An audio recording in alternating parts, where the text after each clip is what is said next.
Kulo Zikhala sasengikhona sengiphathi kuyona channel yakhe hamba phambili ngiyazo mina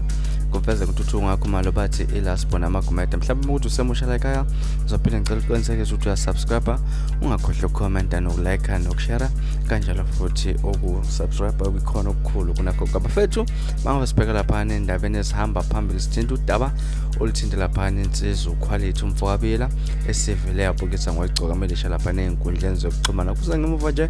kokuthi uQuality ubese engozini lapha ahlasele khona abalisa abangadalulwa ngamagama lapha bezama ukuthi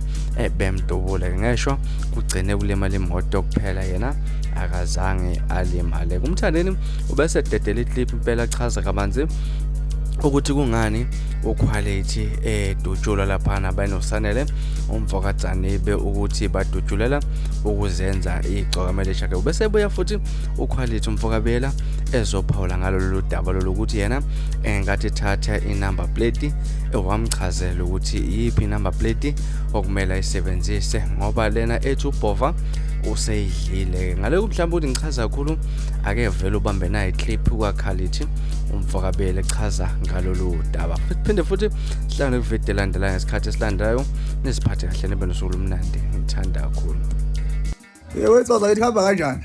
umfowabo Biyela unento zakhe lo baba Melizo noPhila Sande indlalifa shuthi angikwazanga ukuthi ngibe kahle efonini lezi insuku edlule ngaba nomshophi nje ucishwa ngehlela abantu bangibuza ukuthi kunengxabano ekhona phakathi kwami noMthandeni ubaba Manqele no ayikho uzane wayekhulumela nje noBhova kodwa ke inumber plate ethi uBhova ngayithatha ngenkani ngomtsizwa kuyena shuthi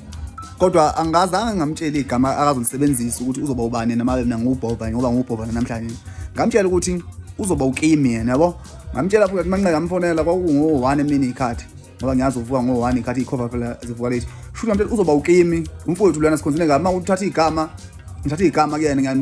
ngimshiye nginamhlanje ngimshiye ngam uKimi ngoba mase ngidakiwe uvele ngifanele nalabantu basenanda ethiwa